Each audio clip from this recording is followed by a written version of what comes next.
Hello there everybody, this is Nightwish here, back with another Pickups episode. Now I know I'm obviously very late for this one. Didn't do one last week because I didn't really pick up anything.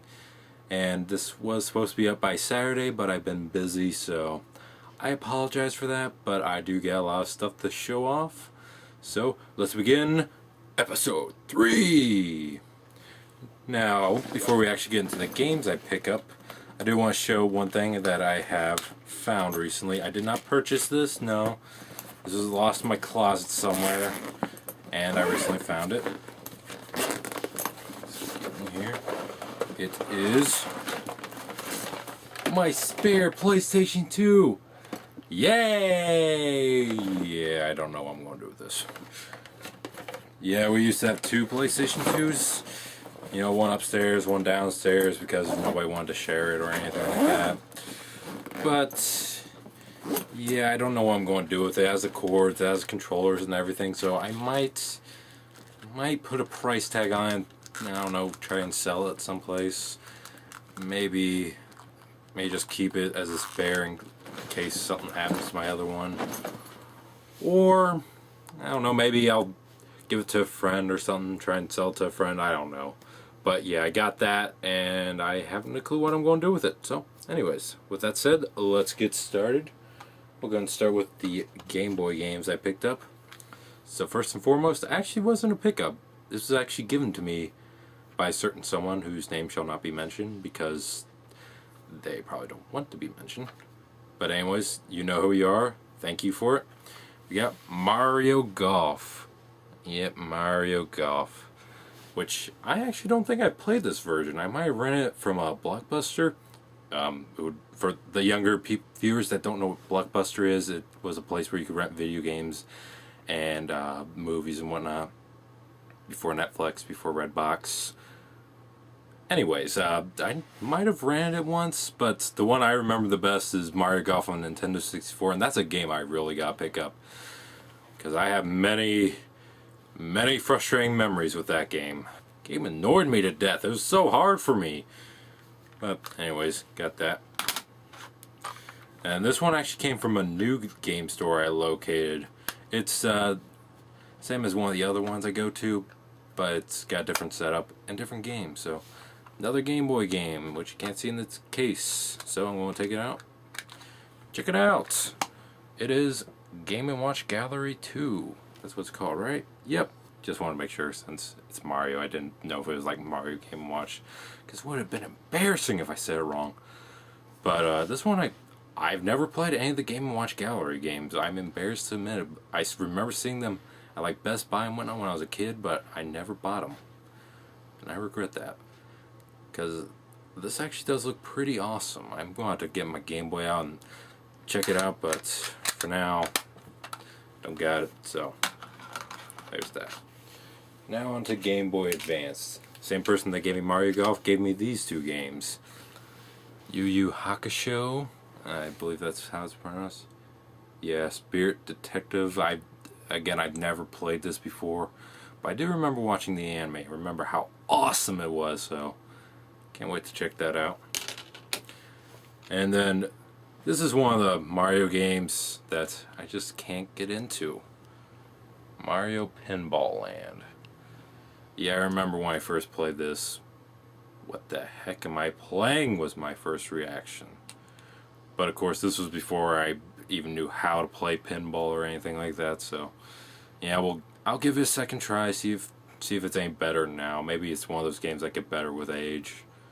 I don't know. We'll check it out though.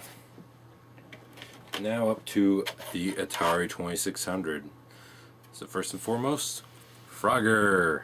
No Atari 2600 is complete without Frogger. And I actually did have a copy of Frogger before, but the thing is there was no label at all. It was completely black. So I was kind of afraid when I was popping in the first time. Oh my god, this blank cartridge. What could it be? Oh my god, is it E.T. the Extraterrestrial? No, it's just Frogger. So I did end up putting a paper on it, but that says Frogger, but that doesn't look good, so yeah, I got a replacement Frogger. Uh-oh. Is the label loose? Uh-oh. Yeah, I'm going to have to go complain to that game store I bought it from now. I can just use some glue or some double-sided tape. Not a huge deal, it's an easy fix. Anyways, next game, Donkey Kong Jr. on the Atari 2600. Classic game. And it's the only game to date that I know of where Mario is actually the villain instead of the hero. It's interesting to think about. I've never actually played the Atari version. I played the arcade version, and it was awesome. So maybe this one will be good too. I'm sure it won't be as good as the arcade version, but it's Atari. What do you expect? Moving up to 8-bit NES. Got Bases Loaded. This I actually got from a thrift store for like $2 or something like that. So I figured, you know what, why not? You know, I do like baseball. It's just that I don't really care for sport video games. Just because, you know, I can go out and play a sport, which I'd rather do than play a simulated version of it. And one thing that does really bug me about this game, look at the end label. Jaleco. Jaleco. It says Bases Loaded, not Jaleco. Why would you do that? But anyways, I'll check it out, see if it's any good. This one I got at a flea market for like $5. A little bit on the pricey side, but I was willing to part with it for this. Ninja Gaiden. And yes, it's called Ninja Gaiden, not Gaiden. I learned that from the wizard. So yeah, Ninja Gaiden. I actually have played this recently, and I can see now why people say it's so hard. First world was pretty easy, but after that it did get rather difficult. So yeah, great game, love it, but yeah, it's gonna cause me a lot of frustration, I'm sure. Moving up to 16-bit Sega Genesis, we got some Tiny Toons going on. Tiny Toon Adventures, Buster's Hidden Treasure. And yeah, I find it kind of interesting that they put that at the top there, and then they put it down there. And look at that end label. Look how long that is. That is ridiculous. This one I actually haven't played yet. I tested it, it worked. I'm looking forward to playing it though, because I personally am a huge fan of Tiny Toon Adventures. It was one of my favorite cartoons growing up. So I'm sure it'll be awesome. Maybe not as awesome as the Super Nintendo or NES one, but who knows. This is another one that I got at the thrift store from the same place I got Bases Loaded for $5. 6-pack. Yeah. Genesis 6-pack.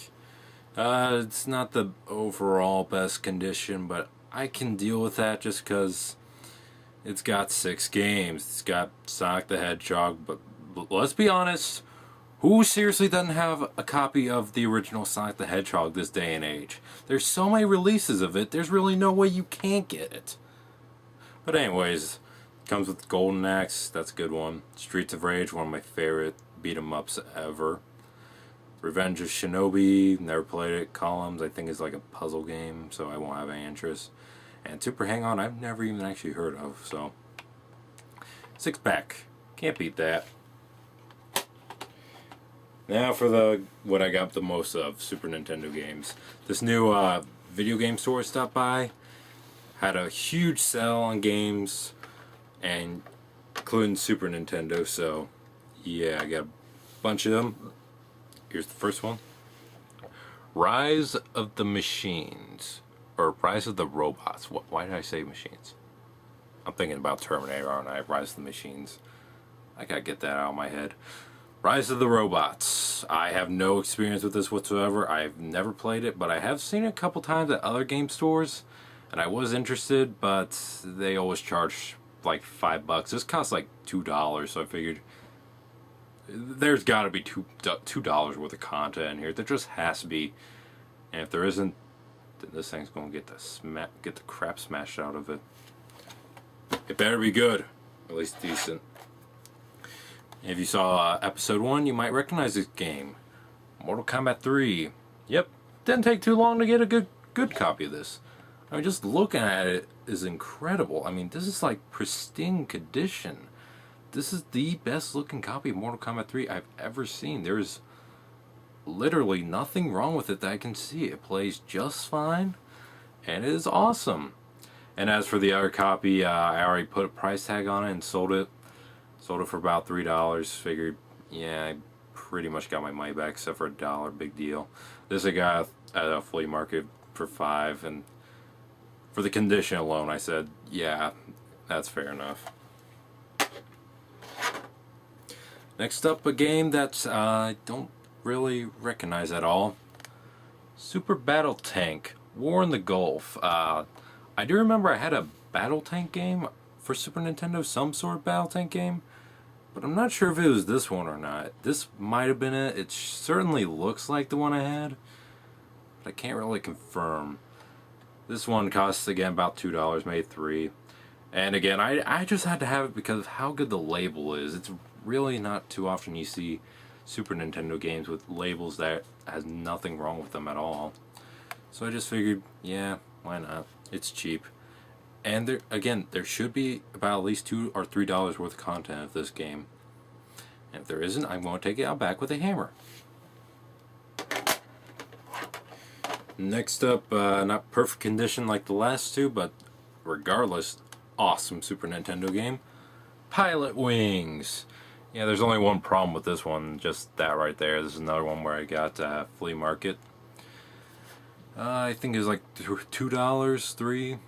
Most of the games I got are $2 or $3. I'm cheap, I know, but yeah, this is pretty awesome. I haven't played it a whole lot, but understand I haven't had a whole lot of time to myself, so yeah, I'm sure this game is going to be a lot of fun and I'm going to love it, but I can't comment much on it. Next up, one most people probably won't recognize, Metal Combat. This is one of those Super Scope games, which I actually do have the Super Nintendo Super Scope downstairs, along with Yoshi Safari and Super Scope 6. So yeah, I can't wait to check that out. As you can see, the label, yeah, not perfect condition, but I can live with that. I can still read the label, I can still see the art and everything, so looking forward to checking that out, but first I'm going to have to buy 6 AA batteries for that Super Scope. Next up is Wing Commander. I almost said Pilotwings again, I don't know why I did. But yeah, this one, again, I haven't had enough time to actually sit down and test it out. But, you know, it was dirt cheap, so I figured, okay, I'll give it a try. Hopefully it doesn't suck. So, yeah, I don't know. I'm sure it'll be decent at most, but yeah. Alright, so that's pretty much everything except for one thing. The absolute best buy I got this week.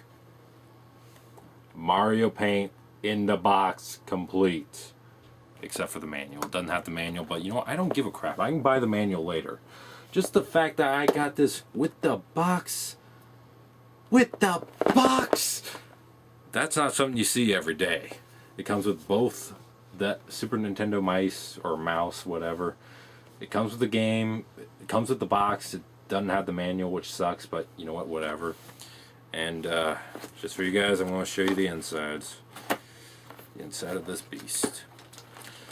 This is one I've been wanting to get for a long time, but couldn't get with everything. So here we got the mouse pad. Yeah, you just lay it down and with the mouse around on it. I'm not going to bother taking out the plastic because there's nothing to see there. So that's the inside, and here's the lovely box. Yeah, that's awesome. So here's the insides. Here is the game and both Super Nintendo mice. I know they're called a mouse, but you know that one makes sense. It's supposed to be pronounced mice when there's 2 of them. I don't know. But anyways, here's the first one, which really good condition actually. Nothing wrong with it. It even comes with this weird red stopper thing on the bottom. I don't know what that is, but whatever. And they both work. They've both been tested. They work fine. So there's mouse number 1. Mouse number 2 is a little on the dirty side, but I can live with that because it works just fine as well. Yeah, buttons work, everything. And then here is the game. again, amazing condition. Like, just wow. Whoever had this recently took good care of it. For once, I found a good deal on eBay. That'll never happen again, I'm sure. But as you can see, the insides are just torn to pieces. This is the only bad part, but it's inside packaging. What should I care? But yeah, it's in pretty banged up condition. But like I said, I don't care. So yeah, that's all my video game pickups for this week. Sorry it was so late, but there you go. And I'm sure I'll be going out to other flea markets and thrift stores and finding more stuff. So till then, see you next time.